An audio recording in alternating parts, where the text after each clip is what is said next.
नमस्कार। कभी सोचा है कि देश के बड़े बड़े ऑफिस पार्क्स या शानदार शॉपिंग मॉल से जो किराया आता है उसमें एक हिस्सा अपना भी हो सकता है। आज हम यही जानेंगे कि कैसे कोई भी इन बड़ी बड़ी प्रॉपर्टीज से रेगुलर इनकम कमा सकता है, वो भी बिना किसी सिरदर्दी के। तो चलिए सबसे पहले ये समझते हैं कि आखिर वो कौन सी मुश्किल थी जिसका हल इस नए तरीके के निवेश में छिपा है। जरा सोचकर देखिए, देश की टॉप कमर्शियल प्रॉपर्टीज से हर महीने रेंटल इनकम सीधे अकाउंट में आ रही है। और सबसे बढ़िया बात, मैनेजमेंट की कोई टेंशन ही नहीं है। सुनने में काफी अच्छा लगता है ना? लेकिन यहाँ एक बहुत बड़ा सवाल खड़ा होता है। भाई, एक आम निवेशक के लिए पूरे के पूरे ऑफिस कॉम्प्लेक्स या मॉल को खरीदना मुमकिन कैसे है? इसके लिए तो करोड़ों अरबों की पूंजी चाहिए होगी। देखिए, एक था पुराना तरीका जिसमें बहुत सारा पैसा लगाओ, फिर मैनेजमेंट की सारी झंझटें पालो और जब बेचने की जरूरत पड़े तो खरीदार ढूंढना भी एक सिरदर्द। पर अब है एक नया स्मार्ट तरीका जिसमें कम पैसों से शुरुआत होती है, प्रोफेशनल लोग सब कुछ संभालते हैं और जब मन चाहे आसानी से खरीद बिक्री की जा सकती है। तो इस नए और बेहतर तरीके का नाम क्या है? इसका जवाब है रियल एस्टेट इन्वेस्टमेंट ट्रस्ट, या जिसे हम शॉर्ट में रीट्स कहते हैं।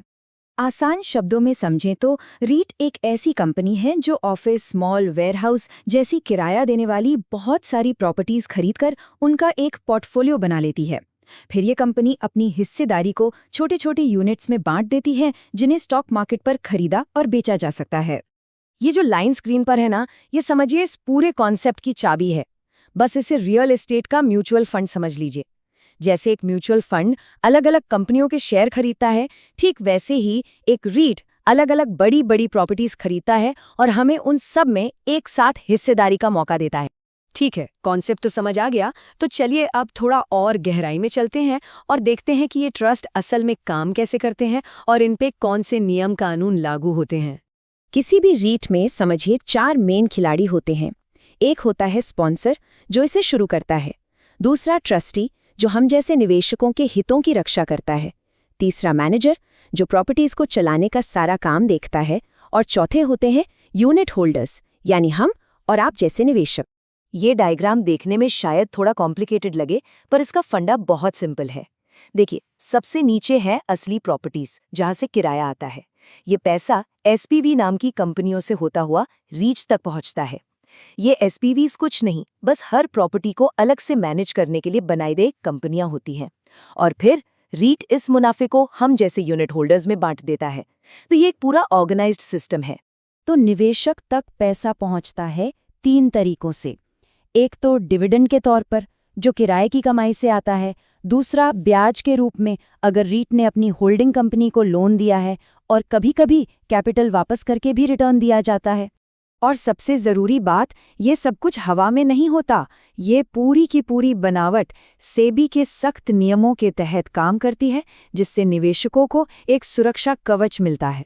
पहला और सबसे बड़ा नियम ये है कि रीट को अपनी कुल वैल्यू का कम से कम 80% हिस्सा ऐसी प्रॉपर्टीज में लगाना ही होगा जो पूरी तरह बन चुकी हैं और किराया कमा कर दे रही हैं, यानी कोई अंडर कंस्ट्रक्शन का बड़ा रिस्क नहीं।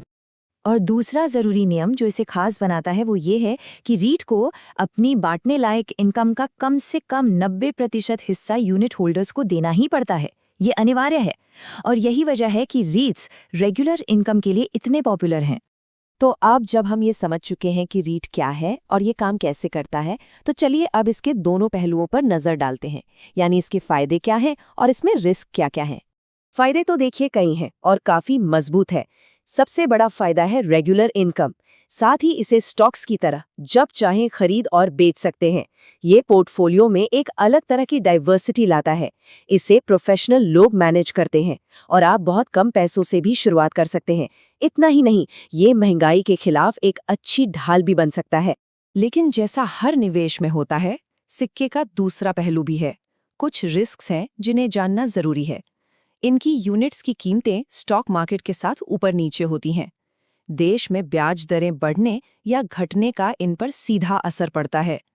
कभी-कभी ये सिर्फ एक ही सेक्टर, जैसे सिर्फ ऑफिस प्रॉपर्टीज पर बहुत ज्यादा निर्भर हो जाते हैं। और बाजार में प्रॉपर्टीज की ओवर सप्लाई का भी खतरा हमेशा बना रहता है। चलिए अब थ्योरी से बाहर निकलकर देखते हैं कि इंडिया में असल में क्या हो रहा है। मतलब भारत के स्टॉक मार्केट में कौन-कौन से रीट्स मौजूद हैं। ये स्लाइड भारत के कुछ बड़े लिस्टेड रीट्स को दिखा रही है। आप नाम देख सकते हैं, एम्बेसी, माइंडस्पेस और ब्रुकफील्ड जैसे बड़े नाम इस बाजार में हैं और उनका मार्केट कैप ये बताता है कि ये कितने बड़े पैमाने पर काम कर रहे हैं।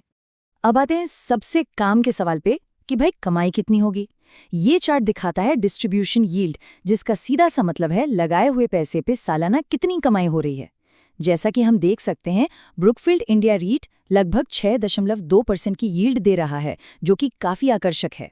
तो ये सब कुछ जानने के बाद एक सवाल सोचना तो बनता है, क्या एक रीट किसी के इन्वेस्टमेंट पोर्टफोलियो की वो मिसिंग कड़ी हो सकता है जो डाइवर्सिफिकेशन और रेगुलर इनकम दोनों को एक साथ लेकर आए? इस पर सोचिएगा जरूर।